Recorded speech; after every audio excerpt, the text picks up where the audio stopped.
Thank you for having me here today. I appreciate it. Being a lifelong resident of Springfield, there's a lot of history that people don't know about, and we just want to highlight some of the things of Springfield that may be enlightening to many people. My great-great-grandmother, she was a former slave. She came from Arkansas in 1835, and she remained here in Springfield.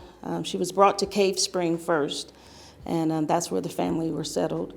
And then as she got older, she moved here with her daughter, and she died at 112 years old. So, and I remember my grandma telling me that she had webs on her back where she had been beaten. So, those things are things you don't forget, and things that sometimes cause you to, cringe a little bit. But as time went on, my grandfather, he moved to Springfield, and he was a cook at the jail, and so he worked there for many years.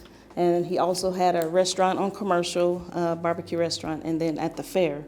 And even after he died, we continued to keep the restaurant going for 62 years. So after he died, my family, everyone would take their vacations and come and work at the fair. So he's a living legacy there as far as people knowing him, and people would come just to eat there and see our family. All my classmates from school would come out, and my brothers and everybody. So that's some of the history. That's a long time to have just that longevity. Yes. Here in Springfield.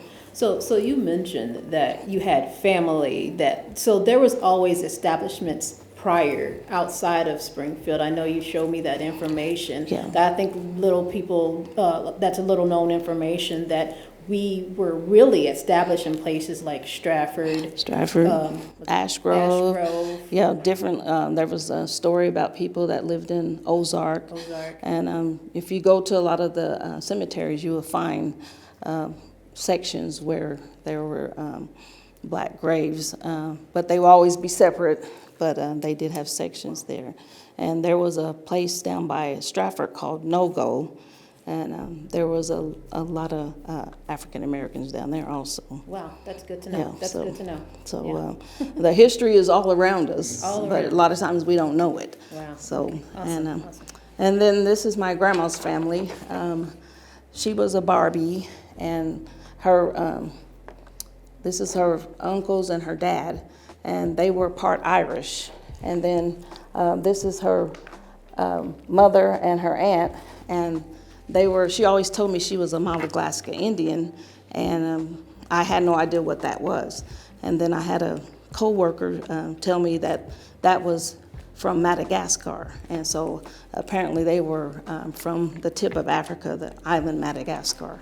So, just knowing that, is another touch of Africa that I didn't know about. So that is amazing. A lot of us can't trace, a lot of African Americans cannot trace or pinpoint like that actual ancestor that came from Africa. So for you to even have the picture and the pinpoint, and then the actual name of tribe where they came from, that's an amazing thing to have, a piece of history of self. And awesome. Just knowing that, makes me desire to go there someday. So, I would too. I would too. So, awesome. And as far as the history at my church, when they had the lynching, before that, this town thrived with major businesses, doctors, lawyers. They had undertakers. There were many African Americans that were very successful. They had a cab company, and usually in this February, the History Museum will have a display of some of those things. So if anybody could go there, you might want to go there and learn more about what used to be here in Springfield. So one thing I did notice, did we own what used to be? Yeah, the land that Jordan Valley is on. The front sidewalk, that Tampa Street used to go all the way through. And right across the street, there was a black mortician. He had his business there. There used to be a motel right there on the corner across the street from the church. What is now Express Care used to be the youth center. And that was same address. Same address, yeah. And so cool. that was where we would go hang out, and they'd have talent shows and different things like that. So that whole area was mainly African Americans. Jones Alley, there was barbershops, there was little nightclubs, and then down Tampa on the other end by Washington, there were houses. People lived all up by Drury College. That whole area was African American. See, Jordan Valley, part of African American history. Yeah. And didn't even know. Yes, yeah. And so I went to Boyd School, which is right on the other side of Drury College, and then Pipkin, and then Central High. And so all my life, we would walk through Drury College and act like we were students there. And so all my life, I always wanted to go to Drury. And when I lost my last job, I got to go to school for 2 years, and I got to go to Drury College. And I said, well, even though I was much older, I said, wait on the Lord. Eventually, you will get to do what you dreamed of. And so I got to be a student at Drury College. That must have some real significance to it, especially with a lot of the leaders that are now here in Springfield that grew up here and knew the separation and knew the details of how it was here in Springfield at one point, to see the major difference and be able to experience Springfield in one way, and now be able to experience the separation, but now experience as a leader in Springfield. That has to say something about you to withstand that and stay here and stand in a leadership role. Yeah. How does that? It's people that is yourself and people that you meet and have met, because I know you have such a significant place in this city, because I've gone to places with you as well, and you know a lot of people here, with your family and with your legacy, and then all this that you brought. How does that play a role? How does that affect them and make them say, I want to stay here and I want to stay in this leadership role? Because that would, like, even with the lynching, even with your family staying here, what would make them say, I want to stay here and I want to make those changes? I don't know if part of the people stayed because of finances, but I think also not wanting to be ran off from what was theirs, or what, was home, or their comfort zone. And so as far as me being what you call so-called leader, my whole thing is, I remember when I was younger and at Boyd School, I had one little friend, and she was white. And we would play together every day. So one day on Friday, we were going to see if I could come and play with her on Saturday. Well, her mom just had a fit and told her, no, I can't play with you.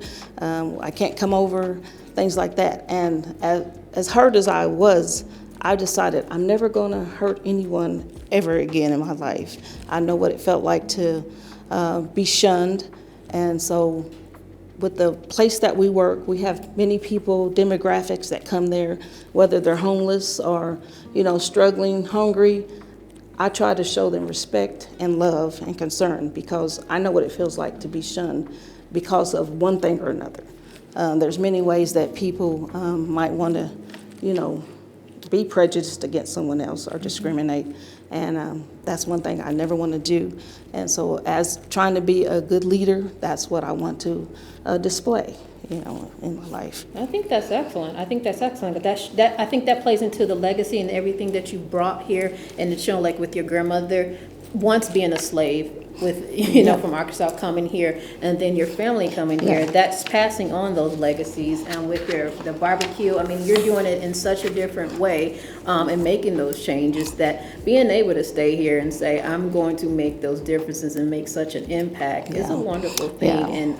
And being here in Jordan Valley to be able to make those impacts and changes. I'm hoping people will see that, not just in me, but all of us, that is what we're here for, to enhance the lives of everyone, and for us all to come together in unity, because that's what the whole thing should be. That's awesome. Yeah. All right. So what other great things do you have for us here? Well, this is the Farmer Philharmonics.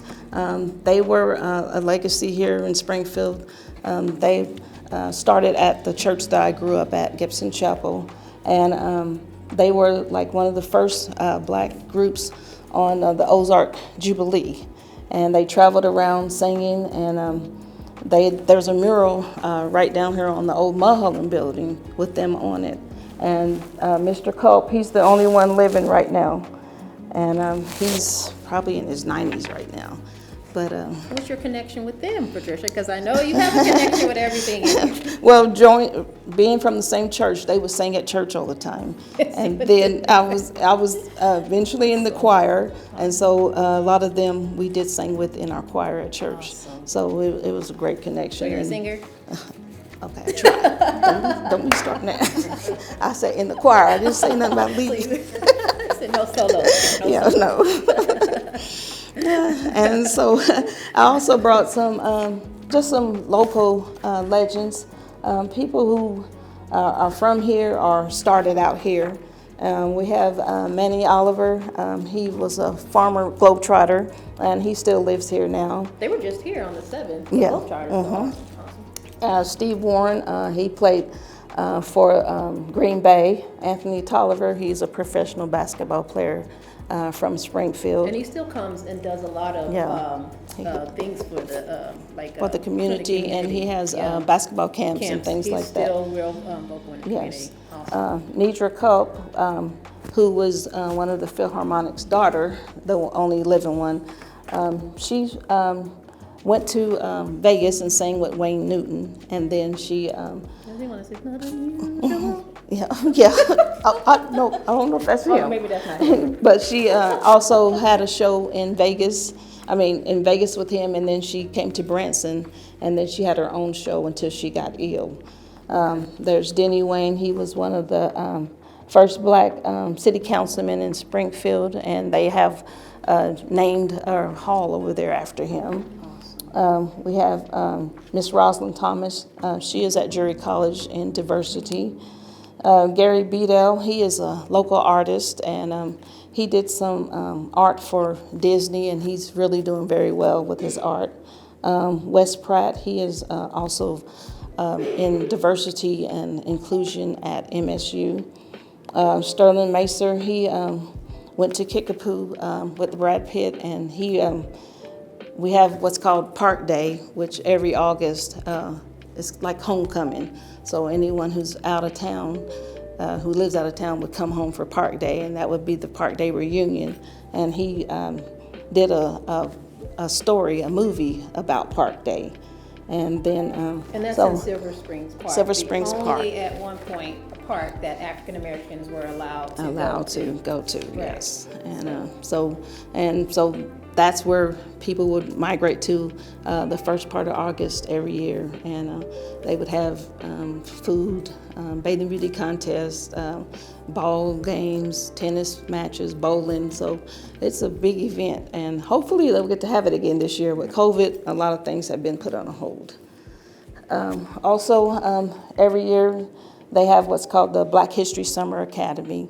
And this is the coloring book that they had this year, and it just shows a lot of the local people. They have Charlotte Harding, let's see. Which we do a lot here. We started doing the community chats with Charlotte in Pitts Chapel across the street. And Charlotte, I found, she's done, yes. She is one person who does not tell a lot of what she does. You discover a lot of what she does. She does a lot. She's a hidden gem in Springfield, she's done a lot of she does. Things. So it's been a wonder to work with her and learn so much about her. And this is Miss Gwen Marshall. The whole coloring book has different people from Springfield. Like I said, Steve Warren. This is Samuel Knox, and he is the one who does the Unite publication, the local African American newspaper, and it's a wonderful thing. And then this is Tolliver, who plays basketball. This is the ABS band. They have been a local band here for many years. They're a really good band. We went out and heard them together before. We Yes. Mom and party. Yeah, our moms. Yeah. We were partying with our moms, so we had a good time that night. This is a great band. Yeah, so it's Old really good. school, great music. Old Yeah. school R&B. And this is the page that for my grandfather for the barbecue place. And so it's just, this is Daniel. His wife used to work at Jordan Valley. And so he's over at OTC now. So it's just a wonderful, and this is, the kids get this so they can learn some of the history of Springfield. Which I think is really important. I think a lot of as the generations go on, I think the generations forget the importance of learning about not only the history. I mean, we know about Malcolm X, we know about Martin Luther King, we know about that, but then we forget about, we have such a rich local history as well. We have history outside, but the importance to learn about where you are and where you come from. Not only the African American history, but then the local history of it. I heard Todd Sullivan say that when it clicked, I was like, that is so important. But to learn about where you come from locally is a wonderful thing. So I think that's an amazing. And I it's a love cool this. look, so who doesn't Yeah, I know.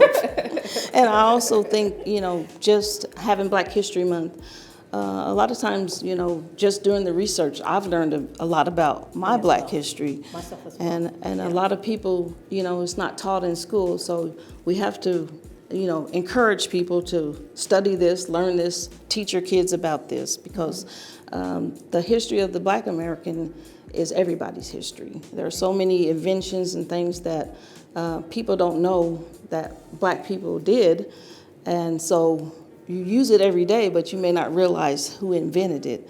And so I think like the filament and lights. the filament in your light, the street lights, the ironing board, just many things that people don't know. Even when you get, what is it when you get a shot for your aches and your knees? Anesthesia?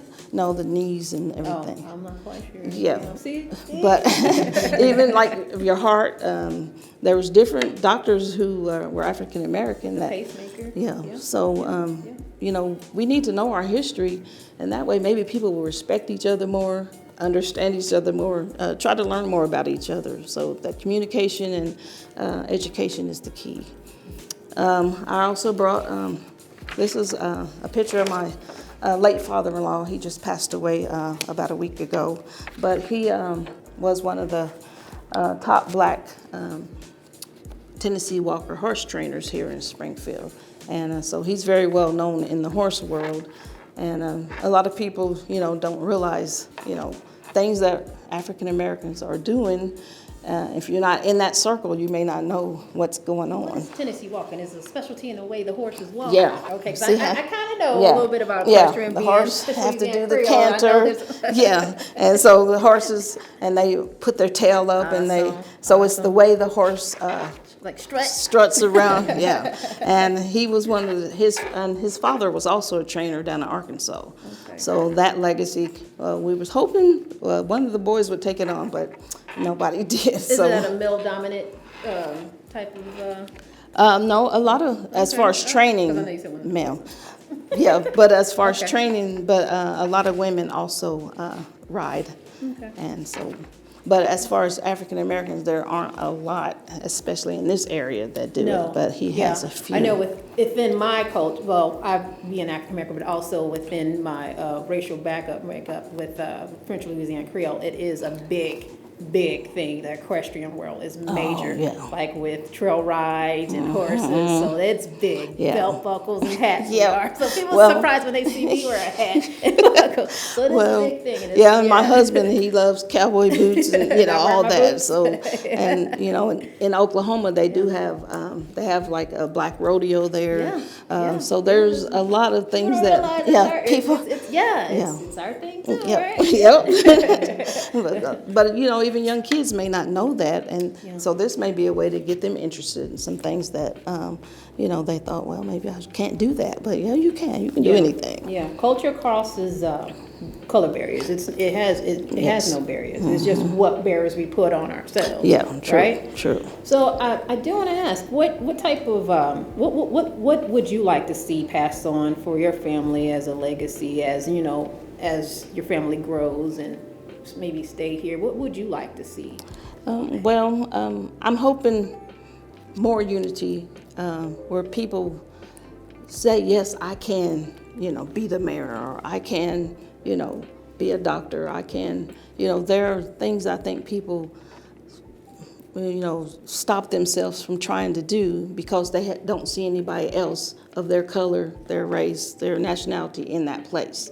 So as a legacy, I'm hoping to encourage people. That's why we have the Celebrating Life, which is another event that I tried to get started, and it's been almost 6 years now. But the African American community usually only get together during Park Day or during funerals. And so I was wanting to have an event called Celebrating Life, where we come together. It's not a funeral, it's not a sad occasion, and people can learn about each other. We would set up tables. People would come and bring, their arts and crafts.